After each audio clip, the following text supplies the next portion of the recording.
Jau drīzumā 1000 jūdžu ekspedīcija dosies jaunā, interesantā un aizraujošā piedzīvojumā, lai sasniegtu kontinenta tālāko dienvidu punktu. Es zinu, ka tur ir tik daudz visu kaut kā, ko es pat nevaru iedomāties, būdams šeit.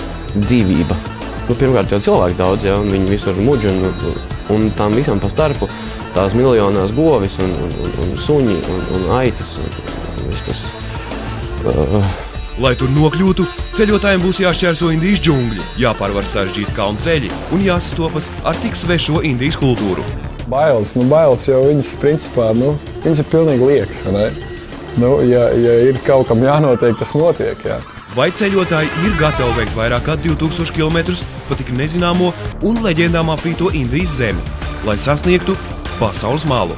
Ja tu esi devies uz Indiju ar domu, ka tu noķers tur dzīves īstenību, tad iespējams, ka tev tas arī izdodas.